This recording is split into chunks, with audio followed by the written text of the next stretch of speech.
Cinemas are fading. There exists an unstable, volatile environment that blurs their relevance in an age of tangible indifference. There are those that live and breathe its artifice, and as long as they do so, we question whether it can ever really die. In 1970, I convinced the Student Representative Council to have a go at showing movies. Wow. I wasn't a great film fan or anything like that at that stage. And so when I found out you could get, feature films and things like that, I said, that'd be great to have something on campus. And so what we did was we decided the following year that we'd start up a club. And the club was called the Film Group. All of this was running on 16mm film. And I'd only started this because I discovered that there was such a thing as 16mm film. And so we were on 16mm for about six or 7 years. And then we moved over to 35mm. When we had 35mm, we had no difficulty getting people interested in helping, because it was a hands-on sort of technology. There was a mythos to 35mm film. It's impossible to convince people to get into hands-on in a cinema these days, because hands-on is pressing a button. I do family history. I don't even know if I sometimes think about it and say, do I still have the map of how to do it? Because I got to the stage where I used to be able to thread it in about 4 seconds. Because we had to at times. And so there's some trailers that were there. There's that one there, I think it's the last reel of Bug's Life. The problem was, of course, we were a bit worried when we moved in here, because this is a 1,000-seat theatre and we'd been working on 400. So we thought, we're never going to get to 1,000 seats. 2 weeks. 2 weeks it took before we filled. We were averaging about 500 or 600 people over the year. Then 2005, the university decided that they wanted to change the parking system on campus. So basically our audience halved in 1 year. So that was our first little blip.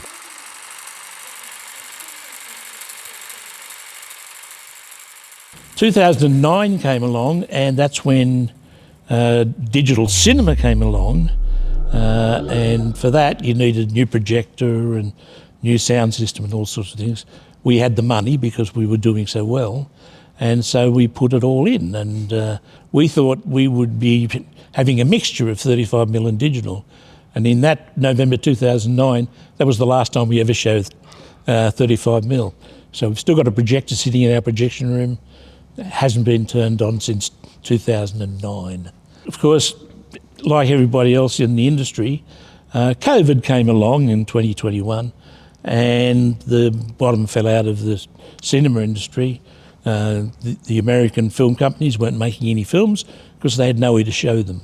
And we had a period where we couldn't show anything. It was all closed down. You can tell it to the people that are losing their homes because our industry is shut down. And of course, when COVID was over and everybody could come back, they didn't. What happened, of course, was during COVID, everybody got into the habit of watching streaming on television. And so consequently, when film came along, where they had to actually pay to come in to see a film, a lot of people just didn't come back to the cinemas. But to a large extent, my main reason for feeling that we never recovered was that because we were out for a few years, the university populace changed, and so consequently we now have lots of students that live on campus, but I've got a feeling probably half of them, maybe more, don't know there's a cinema on campus. Mm-hmm. You know they exist, though? Yes, I do. You ever consider going? Not really. Yeah. Not really. Do you know about UNIMOVIES? Yes. Okay. Yeah. You ever been? I have, yeah, but it was years ago. Yeah. So.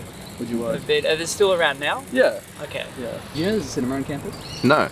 Yeah, it's located in the lecture theatre down near the university hall. Really? Absolutely. Huh. They were really cheap tickets, only $7. That's actually pretty good. We've been trying to bolster our audience, and we haven't really succeeded. So our audience now is quite small. So as I say, back in the early 2000s, 700, now 60 or 70 is the sort of number. And that barely covers the cost of running the film. All of our staff are members of our management committee, and they are all volunteers. So we don't pay anybody except for the film companies. Generally speaking, there's a variety of roles here, but I'm usually in the kiosk. Well, I've been involved with UNIMOVIES for a long time now. So yes, largely working in the shop here. Here we're watching generally commercial films, they're the current ones. Yeah, we get to see them a little bit differently. And we have the best setup in Wollongong, so we're getting benefited. Well, it's the largest screen and every sound system. So yes, we do. Well, the seats are shy, but we can't control that. Now, what's happened since, of course, is the university's changed to a very different financial model, and so everybody has to make money. So what happened, of course, is that every time somebody comes along and wants to use the venue and they were willing to pay money, then it's not available to us. So now we just struggle along getting the nights that we can. We're getting enough at the moment so that we can run and have poor audiences, but still sort of squeeze through. And we are just squeezing through. Gone are the days where we make $10,000 in a year. Now, if we make $1,000 in a year, we're lucky. We now get billed every once in a while for hall setup because it costs money. It's a very free seating venue, so consequently the seating moves about. And so if they have to set it up for us, they bill us for it. The university is now proposing to do some more modifications to the building, and they're hoping that with these modifications that the building will become more attractive for other users. And our big worry is that when that happens, that's less for us. So we've been warned that it's going to get to the stage where we may not be able to get regular nights at all. Like, when we showed Barbie 2 years ago, that was our biggest audience in 12 years, and we had 650 to it. And of course, we only screened once. I'm a little worried about our future because really, if we're only getting 50 to 70 people, it's an indication that there's not enough people on campus that really want us to be here. Cinema's been sort of challenged a lot of times.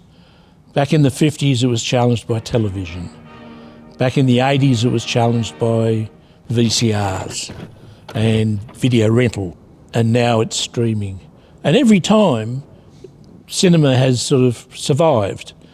This time it's not as robust as it was before. Cinemas are struggling in all countries. Australia's just not immune to it, let's say. The older audience is certainly the audience that is going to cinemas more frequently now.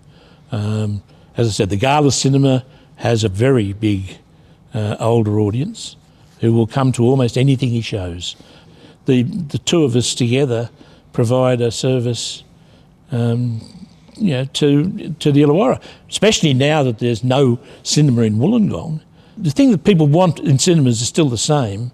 It's just harder to convince them that a cinema is the best place to see them. Does that worry you? Oh, of course it does. Of course it does.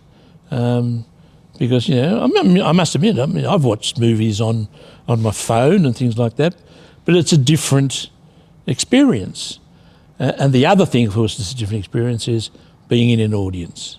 I'm optimistic. I have to be. Every once in a while I'll feel a bit down and say, maybe it's about time to give it up.